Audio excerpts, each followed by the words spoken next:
नमस्कार मेरे प्रिय साथियों, आज आप लोग का फिर से शिक्षा विकल्प चैनल पर स्वागत है। आज का जो वीडियो होने वाला है जो फिजिक्स का है, यूनिट 2 है, उस चैप्टर का है जिसमें हम लोग विद्युत धारा के बारे में पढ़ेंगे।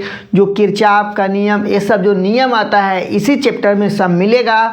तो फिलहाल इसके पहले जो चैप्टर बीते हुए हैं, जैसे आप कह सकते हैं पहला चैप्टर जो है जिसमें वैद्युत द्विध्रुव की तीव्रता, कूलाम का नियम था। दूसरा में आप लोग जैसे कह सकते हैं उसी का पार्ट था एनसीईआरटी में, तो एक ही में है लगभग। गॉस का प्रमेय आप लोग पढ़ चुके होंगे, संधारित्र पढ़ चुके होंगे, विभव के बारे में पढ़ चुके होंगे। तो ये नया यूनिट है जो कि विद्युत धारा से संबंधित है। तो हम लोग सबसे पहले इस वीडियो में समझेंगे विद्युत धारा क्या होता है, उसके बारीकी से बारीकी समझेंगे विद्युत धारा किसके कारण चलता है, एक इलेक्ट्रॉन में कि 1 एम्पीयर में कितने इलेक्ट्रॉन होते हैं। उसके बाद वैद्युत धारा अदिश राशि है कि सदिश राशि है। उसके बाद कुचालक क्या होते हैं, चालक क्या होते हैं, इन सब टॉपिक को हम बहुत बेहतरीन ढंग से समझेंगे। उसके बाद सबसे अच्छा कुचालक क्या, सुचालक क्या है, सोना है कि चांदी है कि एल्युमिनियम है कि कॉपर है, कि इसी प्रकार से हम लोग इस वीडियो में समझेंगे। जो लोग इस टॉपिक का वीडियो देखना चाहते हैं तो चैनल में बने रहें, और बाकी जो लोग नहीं देखना चाहते हैं वो लोग से भी रिक्वेस्ट है कि यदि देख लेंगे तो कभी ना कभी आपको काम देगा ही देगा। तो फिलहाल शुरुआत करते हैं। हमारे मन में आएगा वैद्युत धारा से ही भाई शुरुआत करेंगे। वैद्युत धारा क्या होता है, वैद्युत धारा क्या होता है, इलेक्ट्रिक करंट क्या होता है। तो देखिए सबसे पहले ध्यान दीजिए आवेश। आवेश के बारे में आप लोग जानते हैं, जो कि पहला चैप्टर में था, आवेश था। तो जो आवेश होता है, आवेश वैद्युत आवेश के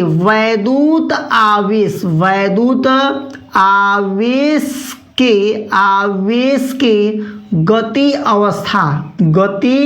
अवस्था जो होता है, गति अवस्था में होना, मतलब जब गति अवस्था में होना ही वैद्युत धारा कहलाता है। कहने का मतलब है यदि किसी परिपथ में, यदि किसी सर्किट में आवेश जो होता है गति अवस्था में होगा, गति कर रहा होगा, तो वही वैद्युत धारा कहते हैं या कहलाता है, कहते हैं जब आवेश गति की अवस्था में होगा। तो सबसे पहले, और जैसे इसका डिफिनेशन और जानना चाहते हैं, ये भी डिफिनेशन है, आवेश प्रवाह के समय दर को वैद्युत धारा कहते हैं। आवेश प्रवाह के समय दर को विद्युत धारा कहते हैं, जो कि फार्मूला से बन जाएगा। तो वैद्युत धारा को भाई आई से डिनोट करते हैं। किससे डिनोट करते हैं? आई से डिनोट करते हैं। आई बराबर होगा क्यू बटा के टी होगा, क्यू बटा के टी होगा। आई यहाँ पर क्या है, आई जो है आपका विद्युत धारा है, विद्युत धारा है। उसके बाद जो क्यू होगा, क्यू को कहते हैं आवेश कहते हैं। उसके बाद यहाँ पर टी जो होगा, टी को कहते हैं समय कहते हैं। क्या कहेंगे? समय कहेंगे। अब यहाँ पर हमारे मन में आएगा इसका मात्रक क्या होगा। तो देखिए इसका मात्रक क्या होगा, आई का मात्रक यानी मात्रक। देखिए फार्मूला में अभी आपको पहले बता देना चाहते हैं कि जो अभी डिफिनेशन आपको बताएं कि सूत्र के हिसाब से, फार्मूला के हिसाब से इसको क्या बना सकते हैं, आवेश, क्यों आवेश है, आवेश प्रवाह के समय दर को, मतलब वही टाइम हो गया, आवेश प्रवाह के समय दर को विद्युत धारा कहते हैं। वैसे भी डिफिनेशन लिख सकते हैं और आप लोग इसको भी लिख सकते हैं। तो यहाँ पर इसका बात है मात्रक क्या होगा। तो आप लोग यहाँ पर फार्मूला में देखिए, यहाँ पर क्यू है, क्यू का यानी क्यू का मतलब आवेश होता है, आवेश का मात्रक होता है कूलाम होता है। उसके बाद यहाँ पर प्रति का सिंबल लगा दिए, यानी यही बटा वाला सिंबल ऐसे लगा देते हैं, प्रति का सिंबल लगा देते हैं। और यहाँ पर टी है, टी का मतलब समय होता है, यानी समय का मात्रक जो होता है सेकेंड होता है। यानी आपसे कोई कहेगा वैद्युत धारा का मात्रक क्या होता है, तो आप लोग बता सकते हैं कूलाम प्रति सेकेंड होता है। यहाँ पर एक बात और आता है, इसी को कहते हैं एम्पीयर। क्या कहते हैं? एम्पीयर कहते हैं। यानी विद्युत धारा का मात्रक, चाहे आप लोग कूलाम प्रति सेकंड बताइए चाहे एम्पीयर बताइए। अच्छा, आप लोगों को ये भी बता देना चाहते हैं, जो वैद्युत धारा होता है ये मूल राशि होती है। कैसी राशि होती है? मूल राशि होती है, यानी भौतिक राशि होती है। और मूल राशियों की संख्या आप लोग को पता होगा 7 होगा।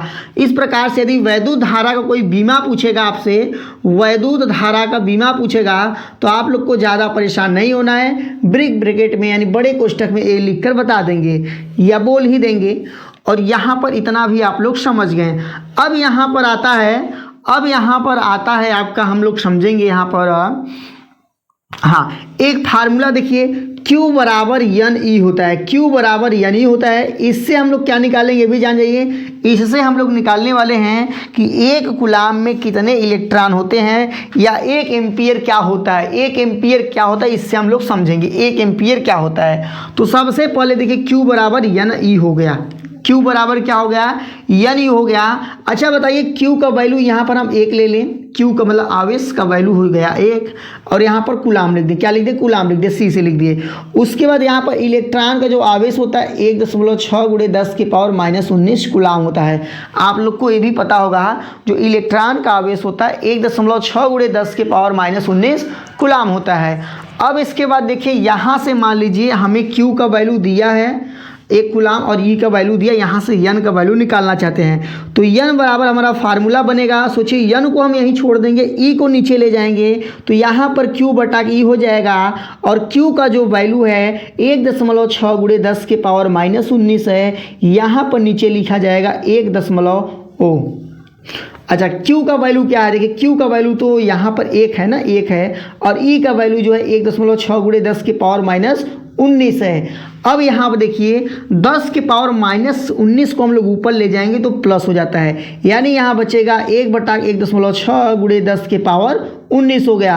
आपके मन में आ रहा होगा कि यहाँ पर 10⁻⁻19 था तो यहाँ कैसे प्लस हो गया है।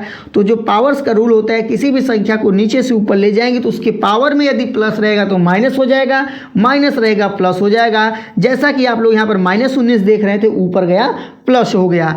अब यहाँ पर एक में हमें भाग देना है 1.6 से, तो सिंपल सा आप लोग दशमलव को हटाने के लिए 10 से ऊपर गुणा कर दीजिए, 10 से नीचे गुणा कर दीजिए। यहाँ पर जो होगा 1 का गुणा में होगा 10 में होगा तो 10 हो जाएगा, यहाँ पर नीचे जब गुणा होगा तो 16 बन जाएगा, गुणे 10 के पावर +19 हो जाएगा। अब देखिए इसमें हमें भाग देना है तो यहाँ सिंपल सा क्या करेंगे, जैसे जिन लोग को दिक्कत है यहाँ देख लीजिए, 10 को यहाँ लिखेंगे, यहाँ पर 16 लिखेंगे, यहाँ पर दशमलव लगाएंगे, यहाँ 0 का एक परमिशन बन जाएगा, 16 छक्का आपका 96, यहाँ 4 आएगा, दशमलव के बाद एक 0 उतार सकते हैं, उसका परमिशन होता है, तो यहाँ पर 16 दूना 32 हो गया, यहाँ पर 8 हुआ, यहाँ पर 0, 16 × 5 = 80 हो गया, 16 × 5 = 80 हो गया। इस प्रकार से यहाँ पर हो गया, यानी इसका हम आंसर बता सकते हैं 0.625 × 10⁻19 क्या होगा, 19 होगा। यानी हम लोग कह सकते हैं कि एक कूलाम में इलेक्ट्रॉनों की संख्या जो होता है 0.625 × 10⁻18 होता है। अब इसी को हम लोग चाहें तो नए फॉर्मेट में लिख सकते हैं। नया जो फॉर्मेट होता है, दशमलव को यहाँ से यहाँ कर देंगे, और जैसे ही दशमलव से यहाँ इधर से इधर करेंगे, एक दशमलव यहाँ पावर एक क्या होगा, कम हो जाएगा। यानी बता सकते हैं 6.25 × 10⁻18 इलेक्ट्रॉन क्या होगा, इलेक्ट्रॉन होगा। अब यहीं पर यदि आपसे कोई पूछेगा कि 1 एम्पियर से आप क्या समझते हैं, तो आप लोग बता देंगे 1 एम्पियर में होता है, 1 एम्पियर में होता है 6।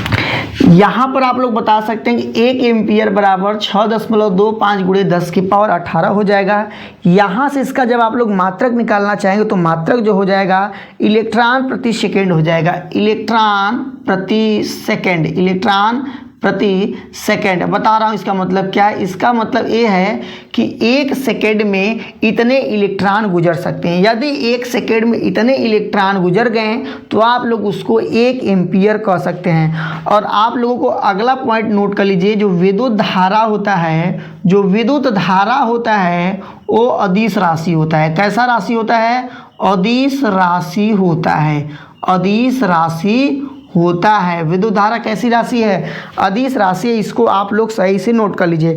अब यहाँ पर आता है, जैसे आपसे कोई पूछेगा विद्युत धारा जो चलता है इसके लिए कौन जिम्मेदार होता है, तो इसके लिए जो होता है मुक्त इलेक्ट्रॉन, और यानी फ्री इलेक्ट्रॉन। कैसा इलेक्ट्रॉन, फ्री इलेक्ट्रॉन जिम्मेदार होता है। जब तक इलेक्ट्रॉन घूमेगा नहीं, मूव नहीं करेगा, तब तक विद्युत धारा प्रवाहित होने का चांस खत्म हो जाता है।